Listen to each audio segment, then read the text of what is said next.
Saudara-saudara sekalian, selamat pagi, selamat siang, atau mungkin selamat malam. Kita jumpa lagi dalam pembelajaran anatomi fisiologi mata, pokok bahasan yang ke-8 tentang retina. Silakan dipelajari, disimak, dan diskusikan dengan teman-temannya atau dengan saya melalui Zoom. Jangan lupa mengisi daftar hadir di Siato. Ya, kita mulai saja. Retina atau nama lainnya adalah tunica neuralis, merupakan lapisan terdalam dari lapisan bola mata. Bagian depan berbatasan dengan korpus vitreum dan bagian belakangnya berbatasan dengan koroid. Fungsi utama retina ini adalah menangkap rangsangan cahaya yang berasal dari suatu objek di luar bola mata dan mengubahnya menjadi impuls syaraf. Sebagaimana telah disebutkan, nama lain dari retina adalah tunica neuralis. Tunica artinya busana longgar yang menutupi tubuh bagian atas, sedangkan neuralis adalah suatu yang berkaitan dengan saraf. Jadi retina adalah lapisan saraf yang menutupi atau menyelimuti vitreum posterior. Sedangkan anteriornya dekat ora serrata bergerigi sebagaimana yang terlihat pada gambar 2A atau gambar 2B juga bergerigi, ya. Jadi dia punya ketebalan di dekat ora serrata itu adalah 0,12 mm. Sedangkan di daerah ekuator di atas ya 0,18 mm. Jadi ini diameternya apa? Ini tebalnya berbeda-beda. Sekitar fovea centralis atau sekitar fovea ya 0,23 mm. Dan kan di fovea centralis sendiri ketebalannya hanya 0,10 mm, artinya paling tipis nih.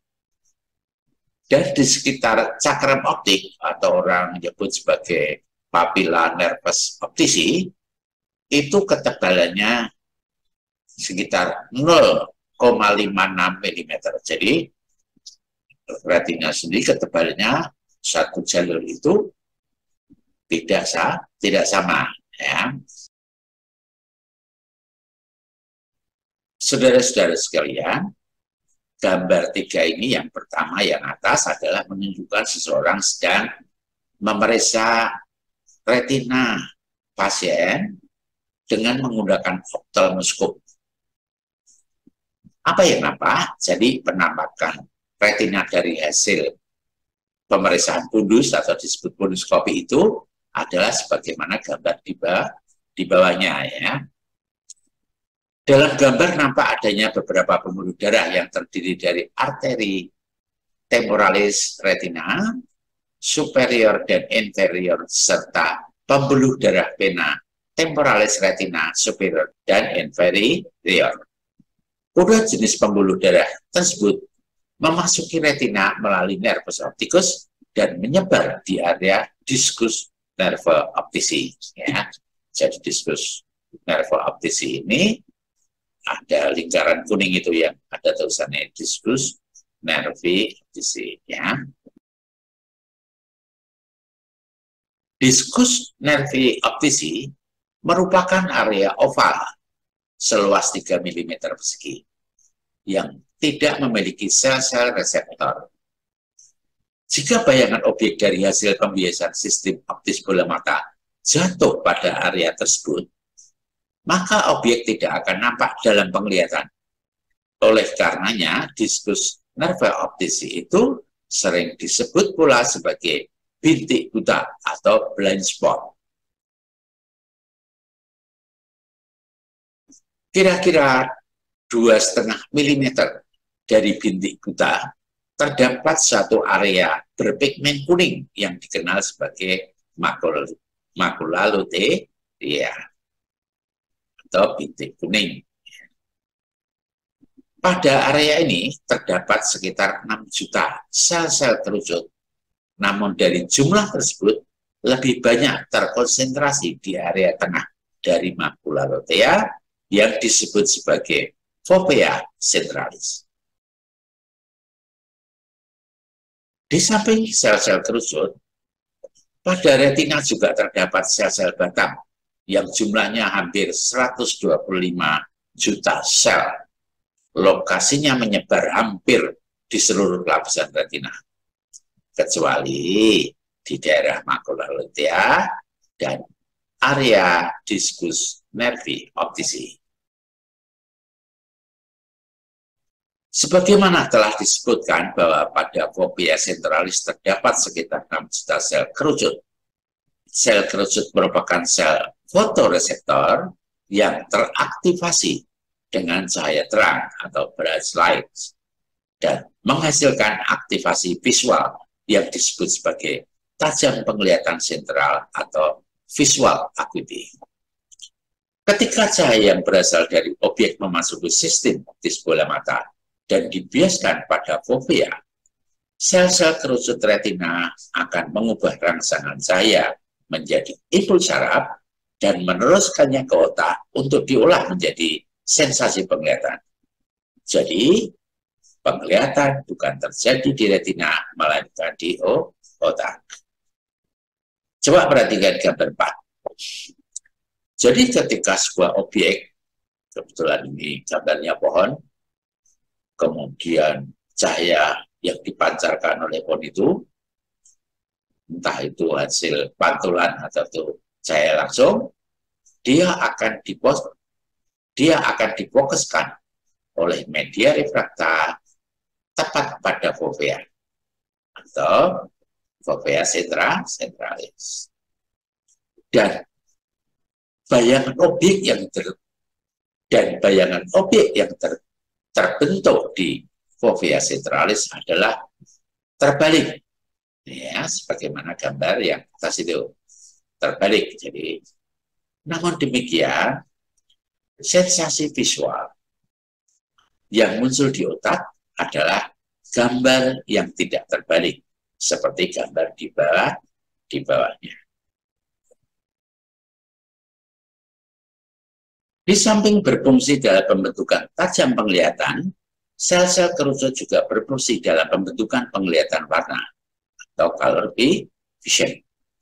Sel kerucut merupakan sel fotoreseptor yang peka terhadap warna cahaya polikromatik. Jadi cahaya polikromatik itu terdiri atas Michiko Hibinium. Apa itu? Merah, jingga, dan seterusnya. Ya. Ada 3 jenis sel kerucut yang masing-masing mengandung pigmen iodopsin yang berbeda. Setiap jenis iodopsin mempunyai sensitivitas tertentu terhadap warna merah, biru, dan hijau. Meskipun hanya ada 3 macam jenis pigmen, namun pigmen-pigmen warna primer itu cukup untuk mengidentifikasi berbagai macam warna cahaya. Demikian teori trikromat dari Young. Dan selanjutnya, orang yang mempunyai 3 macam pigmen dalam sistem reseptornya disebut sebagai trikromasi. Jadi ketika seseorang trikromasi ini mempunyai 3 macam pigmen dalam sistemnya melihat satu objek, maka sensasi visual yang terbentuk di otak atau dalam penglihatan adalah sama dengan warna objek aslinya.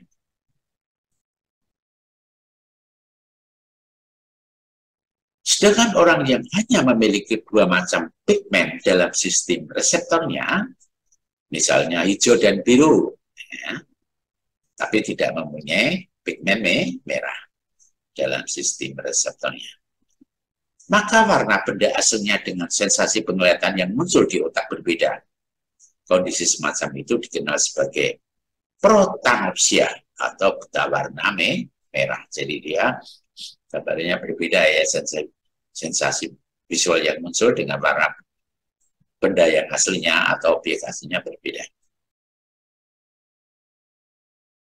Sedangkan orang yang hanya memiliki dua macam pigmen dalam sistem reseptornya, misalnya merah dan biru, maka warna benda aslinya dengan sensasi penglihatan yang muncul di otak akan berbeda pula.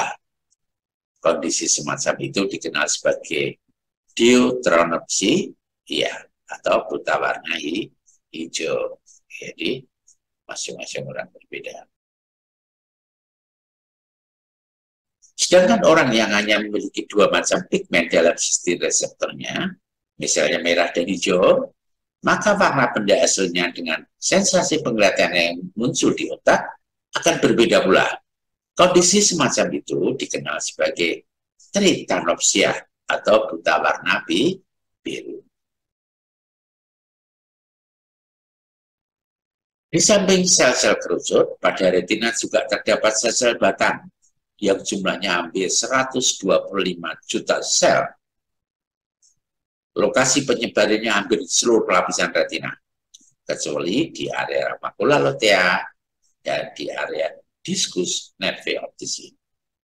Sel batang merupakan sel fotoreseptor retina yang teraktivasi dengan cahaya remah-remah atau skotopik.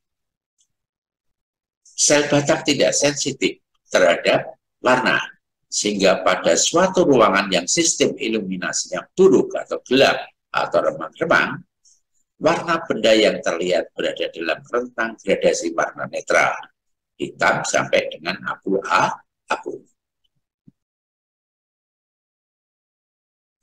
Saudara-saudara sekalian, ketika seseorang berada di ruang yang terang, pada saat itu sel kerucut teraktivasi untuk mengubah rangsangan cahaya dari satu objek yang sedang dilihatnya menjadi impuls saraf dan meneruskannya ke otak untuk diolah menjadi sensasi penglihatan. Itu seperti yang nampak pada gambar 10A. Ketika sumber cahaya ruangan dimatikan, untuk sesaat objek tidak akan nampak dalam penglihatannya. Hal itu terjadi karena saat itu sedang berlangsung perubahan aktivasi dari sel kerucut ke sel batang, seperti mana pada gambar 10B.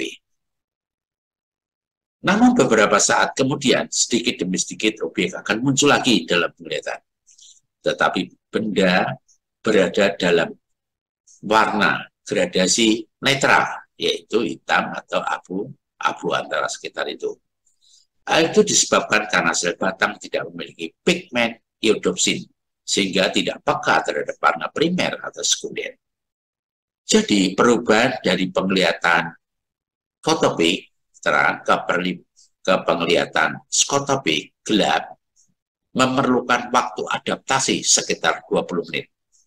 Jadi tadinya nggak kelihatan, lama-lama kelihatan. Saudara-saudara sekalian, demikian yang dapat saya sampaikan pembelajaran hari ini. Silakan disimak, dipelajari, diskusikan dengan teman-temannya, kemudian rajin berolahraga, ya, jaga kesehatan, dan sampai jumpa lagi minggu depan.